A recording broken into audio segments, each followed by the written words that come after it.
خدا حشر میں کہہ دے یہ بندہ تو عالم سے خفا میرے لیے ہے. یہ کہنا اور شعر سنانا آسان ہے، اس کے مطابق زندگی گزارنا مشکل ہے. دعا کرنی چاہیے کہ اللہ کریم ہمیں بھی توفیق عطا فرمائے. چونکہ ساتھی آ رہے ہیں، عشاء کی نماز ہوگی، ہم نے مختصر وقت میں چند منٹ میں یہ خراج تحسین پیش کرنا ہے اور پھر اجتماعی دعا. تو میں چاہتا ہوں ایک جاندار سے خطبے کے ساتھ اس پروگرام کا آغاز کیا جائے. چونکہ ہمارے حضرت علامہ خیری صاحب حضرت کے بہت قریبی دوستوں میں سے تھے، تو میں ان سے درخواست کرتا ہوں کہ حضرت مولانا محمد اکرام اللہ خیری صاحب تشریف لائیں اور ہمارے محبوب دوست کی توصیف بیان کریں، خراج تحسین بیان کریں. حضرت پیسوں وہ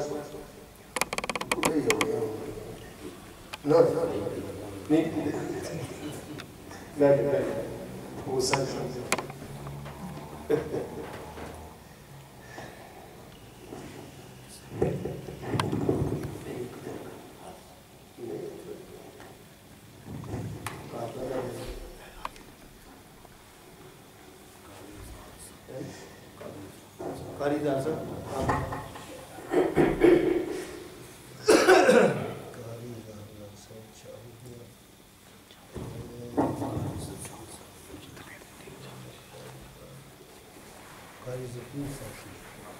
الحمد لله وكفى والصلاة والسلام على من لا نبي بعده. أما بعد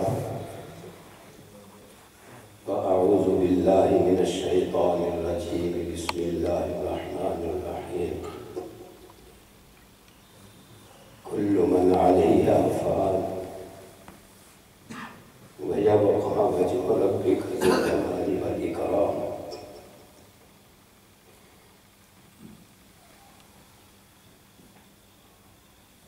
صدق الله مولانا العظيم وصدق رسوله النبي الكريم. لو كانت الدنيا تبقى لأحد لكان محمد فيها مخلدا.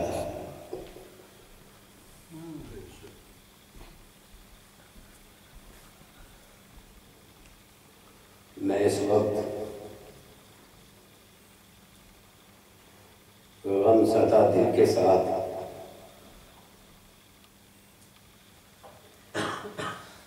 آپ حضرات سے چند کلمات کہنا چاہتا ہوں.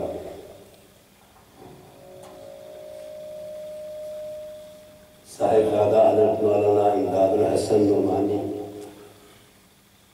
گاؤں برکاتم العالیہ کی مختصر سی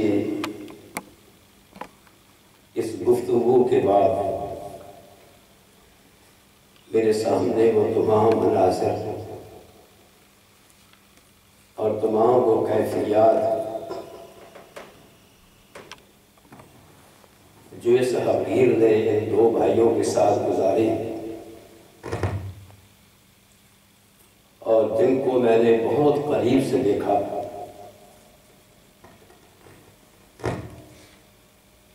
حضرت مولانا ضیاء القاسمی صاحب رحمۃ اللہ علیہ کے ساتھ نسبتاً حضرت قاری صاحب رحمۃ اللہ علیہ سے زیادہ وقت گزرا، اس لیے کہ ان کا اور میرا زمانہ تعلیم کا ایک ہی شہر میں گو مختلف دو مدارس میں تھے، آپس میں گزرا اور فارغ ہونے کے بعد بھی ایک طویل مدت تک بلکہ تا حیات جب تک وہ دنیا میں رہے ہیں میرا ان کے ساتھ بہت گہرا تعلق رہا. حضرت قاری عبدالحی صاحب رحمۃ اللہ علیہ چونکہ شہر بہت دور تھا لاہور اور میں ملتان یا بہاولپور رہتا تھا، اس لیے ان کے ساتھ اتنی محفلیں تو نہ ہوئی، لیکن مجالس میں اور جلسوں میں ان سے ملاقات بھی ہوتی رہی.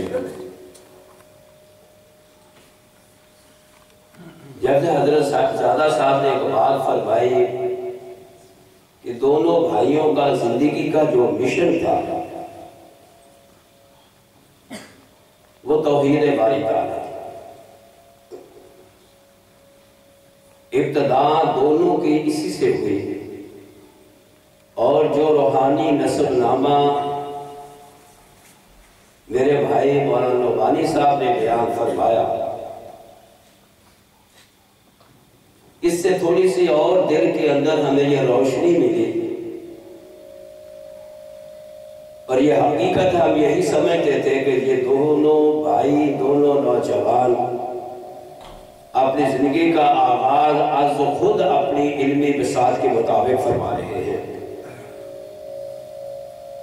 لیکن اس روحانی نسب نامے سے معلوم یہ ہوا کہ ان کا تعلق ہمارے ان اکابر کے ساتھ ہے، ان تمام بزرگوں کے ساتھ ہے اور سلسلہ وار ہے کہ درمیان میں کوئی انقطاع نہیں، جن کے رگ و بے کے اندر توحید باری تعالیٰ رچی بچی تھی. اور اس کے بعد پھر ان دونوں کا حضرت شیخ القرآن رحمت اللہ علیہ کی خدمت میں حاضر ہونا اور ان کے رنگ میں رنگا جانا یہ پھر اس پر مستضاد تھا. حقیقت یہ ہے کہ ہمارے بزرگوں میں سے کسی بھی بزرگ کا کسی بھی لمحہ عقائد کے معاملے میں کوئی کمی نہیں آئی اور کسی جگہ پر تساہل نہیں برتا گیا. جیسے کہ تمام صحابہ کرام اپنی صحابیت کے اعتبار سے جنتی ہیں، اسی طرح ہمارے تمام بزرگ اور حضرات اور اکابر اپنی عقائدہ صحیحہ کے اعتبار سے صحیح معنی میں اہل سنت والجماعت ہے. جیسے صحابہ کرام میں کچھ کسی صفت میں ممتاز نظر آیا کہ صحابی ہونے کے باوجود ابو بکر صدیق ہیں، عمر بن خطاب فاروق ہے، عثمان بن عفان غنی اور ذوالنورین ہیں، علی بن ابی طالب اسد اللہ الغالب ہیں. بعین ہی اسی طرح ہمارے بزرگوں میں بعض کے اندر عقائد اور صفات کے اعتبار سے کچھ امتیازات پائے جاتے تھے اور امتیازات کی وجہ سے اس نام سے معروف و مشہور تھے. حضرت مولانا ضیاء القاسمی صاحب رحمت اللہ علیہ جب دنیا سے وفات پائی تو پاکستان کے سارے اخبارات نے یہ عنوان لکھا کہ ایک توحید کا علم بردار جو شخصیت تھی وہ دنیا سے رحلت فرما گئی. اور مجھے یقین ہے کہ حضرت قاری عبدالحی صاحب عابد رحمت اللہ علیہ کی وفات پر بھی اخبارات نے کچھ یہی انداز اختیار کیا ہوگا. میں آج کے اس محفل میں ایک خصوصی بات عرض کرنا چاہتا ہوں کہ ان دونوں بھائیوں نے اپنی زندگی میں اپنے اساتذہ کے مسلک کو ایک لمحہ کے لیے بھی نہیں چھوڑا اور پھر حد اعتدال میں رہ کر اپنی زندگی کو بسر کیا. کچھ حضرات اپنی صفت ممتازہ کی وجہ سے دور نکل جاتے ہیں، حد اعتدال کو چھوڑ دیتے ہیں، لیکن ان دونوں بھائیوں نے توحید میں صفت ممتازہ حاصل کرنے کے باوجود حد اعتدال کو نہیں چھوڑا، نہ اساتذہ کی تقریب و تعظیم کو دل سے نکالا. میری مراد شاید بہت سے بزرگ سمجھ گئے ہوں گے کہ حضرت شیخ القرآن رحمت اللہ علیہ کے تلامذہ میں شامل ہونے کے باوجود میں آج ہی حضرت مولانا عبدالمجید صاحب بہروڈ پکا والے العالیہ کا ایک خط پڑھ رہا تھا جو میری تو آنکھوں کے سامنے ہوا اور ان کی بھی آج کی تحریر سے معلوم ہوا کہ ان کا بھی دورہ کا سال تھا جب یہ معاملہ پیش آیا حیات و مواد کا. لیکن حضرت قاری صاحب آپ کے بڑے بھائی مولانا قاسمی صاحب رحمہ اللہ تعالی انہوں نے اساتذہ کی پوری تعظیم و تکریم رکھتے ہوئے اپنے اکابر کے اس مسئلے کو قدر نہیں چھوڑا اور قدر نہیں اس کو جو ہے پس پوچھ ڈالا کہ جو اکابر کا مسئلہ اس کو اختیار کیے رہے. حضرت قاری صاحب نے زندگی بھر توحید کا پرچار کیا اور یقین جانیے میں منچ میں بیٹھ کر عرض کرتا ہوں آپ حضرات نے آخری عمر کی تقاریر سنی جیسے حضرت نعمانی صاحب فرما رہے تھے کوئی جوانی کی تقاریر جو تھی وہ ایک عجیب قسم کی تقاریر ہوتی تھی. وہ ایک دور ہی ایسا تھا ان علماء خطبار واعظین کا کہ ہر ایک اپنی مثال آپ تھے.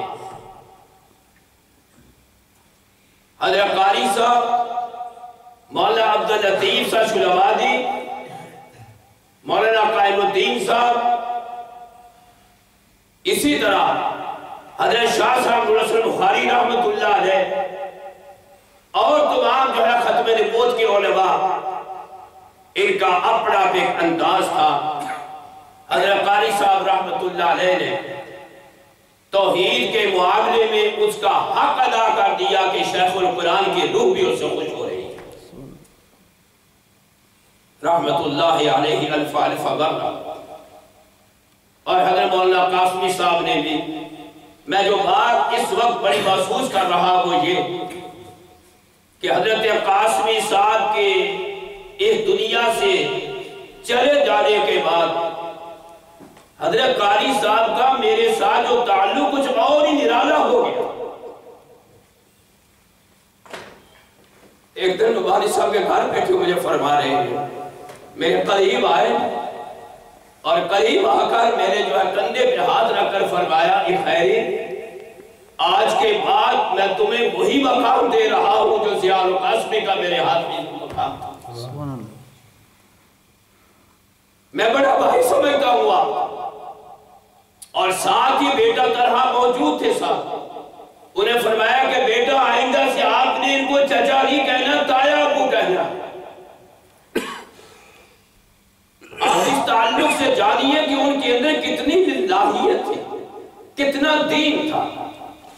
میرے ساتھ کوئی خونی رشتہ داری نہیں برادری نہیں لیکن روحانی اور مذہبی جو رشتہ داری ہے وہ بہت زیادہ مضبوط ترین تھی. اس رشتہ داری سے خونی ہوا کرتی. حضرت قاری صاحب رحمت اللہ علیہ جب یہ گزشتہ اپنے دورے میں یہاں تشریف لائے میں نے حقیر سا ایک تحفہ جو ہے انہیں پیش کیا. انہوں نے یہ سمجھ کر یہ کہا کہ یہ میں آپ سے نہیں لے رہا یہ بھائی مولانا ضیاء القاسمی سے لے رہا. پھر خود بھی جاتے مجھے ایک تحفہ دے کر گئے.